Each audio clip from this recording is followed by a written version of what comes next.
अजय उपाध्याय जी, मैं आपसे पूछना चाहती हूँ कि बार बार जब भी इसकी बात कही जाती है कि किसी एक समुदाय का वोट एक तरफ करने की कोशिश की जा रही है, आज इसमें ईडी की भी एंट्री हो गई है। क्या पहले इल्जाम लगाया गया कि मालेगांव में बकायदा बैंक अकाउंट नकली खोले गए जिनसे पैसे जमा करके लोगों में बांटे गए और इसी तरीके से पूरे इलेक्शन को फिक्स किया गया। भारतीय जनता पार्टी के नेता इसे वोट जिहाद का नाम दे रहे हैं। अब ईडी आ गई है पूरे एक्शन में। उन्होंने कहा कि 125 करोड़ रुपए डिपॉजिट किए गए अलग अलग बैंक अकाउंट में, हवाला ट्रांजैक्शन किया गया। सिराज अहमद, मोइन खान जो कि मालेगांव में रहते हैं, उन्होंने ये पूरा काम किया और 37 अकाउंट्स में ये पैसा विड्रॉ करके फिर उसको बांट दिया गया। अब ईडी भी रेड कर रही है, तो क्या ये भी संयोग है या इसको उस प्रयोग का हिस्सा माने? अजय जी, आज छापे पड़े हैं। पद्मजा जी, ईडी, आईटी, सीबीआई के बिना भाजपा चुनाव लड़ ही नहीं सकती। तो भाई भाई हैं दोनों, तो ईडी का तो आना स्वाभाविक है और अभी नहीं आई है। ईडी तो झारखंड में भी अपना रोल अदा कर रही है, देश में भी कर रही है, चुनाव से कुछ दिन पहले से कर रही है। भाजपा को ये बात स्पष्ट हो गया है कि महाराष्ट्र और झारखंड उसके हाथ से जा रहा है। तो ये सारे यंत्र तंत्र षड्यंत्र, मैं बार बार कहता हूं, ये इसको लागू करने का प्रयास करेगी। तो कभी हिंदू मुस्लिम बांटो की राजनीति, नफरत फैलाने का प्रयास करके, और साथ में ईडी, सीबीआई, ये सब अब वो क्या है, देखिए वो क्या है वो अलग बात है, लेकिन राइट टाइम पर वो टाइमिंग होती है ईडी की। ईडी जाती भी उसी समय है जब भाजपा को उसकी जरूरत होती है। भाईचारा है, मौसेरे भाई हैं दोनों। मैं चोर चोर मौसेरा नहीं कहूंगा, मौसेरे भाई हैं। दूसरी बात, इन्होंने, आलोक जी ने क्या कहा, बाबा साहब की बड़ी चर्चा कर रहे थे, आज उनको याद आ रही है। बाबा साहब को भी बड़ी खुशी हो रही होगी कि भाजपा के लोग उनको याद कर रहे हैं। अरे भाई, उनके पुत्र के साथ जितना बड़ा धोखा किया वो याद नहीं आती है आपको? और वो आपके समय थे तो बहुत सारी बात तो जरूर कहते होंगे, लेकिन उनका जो स्वभाव था, उनके विचार को लेकर के आप कहां चले? आप तो धोखेबाजों को अपने साथ रख लिया, खंजर भोंकने वाले को रख लिया। तो महाराष्ट्र की जनता उसका भी जवाब दे रही है। कभी चाचा को भतीजे से लड़ा दिया, कभी भाई को भाई से लड़ा दिया, कभी गुरु और शिष्य को लड़वा दिया। यही आपका काम है, घर फोड़ो और तमाशा देखो। पूरा देश देख रहा है कि अब देश को तोड़ो और देश को फोड़ो का राजनीति आप करके सियासत का तमाशा बनाना चाहते हैं।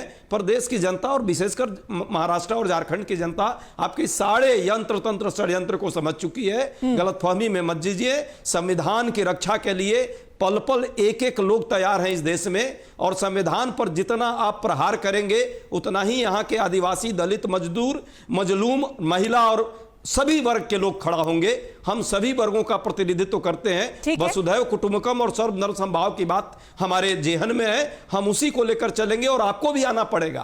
आज आपको नहीं समझ में आ रही है, 400 पार से अब 240 पर आए हैं, अगली बार 40 पर रहेंगे, याद कीजिएगा। उस पर चलेंगे, सबको साथ लेकर के चलेंगे। और जहां तक कि ये पूरा हवाला के अकाउंट हैं, या फिर नुमानी साहब है, या फिर all India Muslim personal law board है, ये अब किसका यंत्र है, किसका तंत्र और किसका षड्यंत्र, ये उन्हें भी पता नहीं है।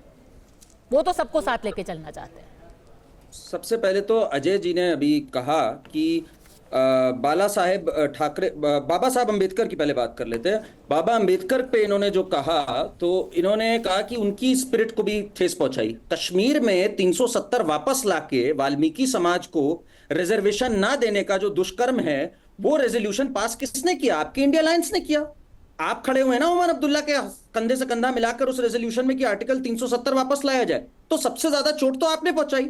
जहां तक ठाकरे साहब थे, ठाकरे साहब तो हमेशा कहते थे कि वीर सावरकर। देखिए पद्मजा जी, आप विवेक बीच में हर जगह बोलते रहेंगे, ये कोई तरीका नहीं है। उनके बीच में कोई बोलता नहीं है, इनको मैनर्स नहीं है डिबेट के, ये तरीका सही नहीं है। मैं तो कह रहा हूं, आपको ये नहीं मालूम है? कह रहा हूं, फिर आप बोल रहे हैं ऐसे जुड़ा भारत के अंदर। देखिए, आप अपना पूरा मौका लेते हैं, फिर हर किसी के ऊपर बोलते हैं। हर किसी के ऊपर ये सही है, एक एक करके। करण वर्मा, ठाकरे जी ने तो किसी पे नहीं सम्राट, ये मत बोलिए आप हर किसी पे बोलते हैं। क्या है पद्मजा जी, हिंदू हृदय सम्राट ठाकरे जी ने तो कहा था वीर सावरकर को भाई बोलो तो मैं तुम्हारे को माला पहनाऊं क्या? मैं क्या तरीका है ये? क्या हम एक एक करके कर सकते हैं? करण वर्मा, फिर वापस अजय उपाध्याय। Please please. वीर सावरकर को भारत रत्न मिलना चाहिए, ये जिस व्यक्ति ने कहा, आज उनके सुपुत्र उनके साथ खड़े हैं जो पानी पी पी के गाली देते हैं वीर सावरकर को, राहुल गांधी। कभी उनको कायर बोलते हैं, कभी कहते हैं इन्होंने माफी मांगी, ये किया वो किया। तो बाला साहेब हो चाहे बाबा साहब अंबेडकर हो, किसी की आत्मा को प्रोग्राम है।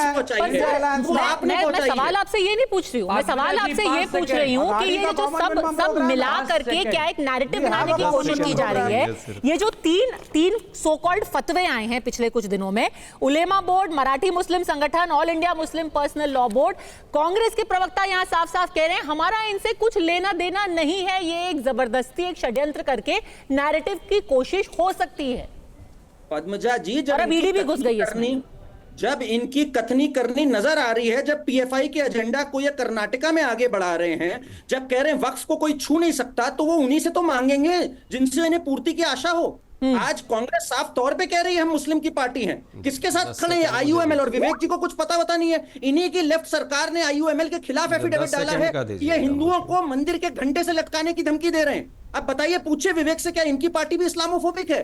तो जब मुस्लिम समाज को, हिंदू क्या नजर आता है हिंदू की यहाँ आशाओं की पूर्ति हो सकती है, तो वो इन्हीं के पास आते हैं वोट मांगने। हिंदू अजय उपाध्याय, कांग्रेस मुसलमानों की पार्टी है, करण वर्मा कह रहे हैं। अरे को क्या कांग्रेस को जवाब देने दीजिए। कांग्रेस मुसलमानों की पार्टी है, और मैं एक चीज जोड़ देती हूँ, आज प्रधानमंत्री ने संभाजी नगर में जो बोला है वो भी आपको सुनवा देती हूँ, एक बार वो सुन लेते हैं। एक सेकंड अजय जी, वो सुन लेते हैं। आप मुझे बताइए, जिन्हें संभाजी महाराज के नाम पर आपत्ति है, जिन्हें उनके हत्यारे में अपना मसीहा दिखता है, ये लोग महाराष्ट्र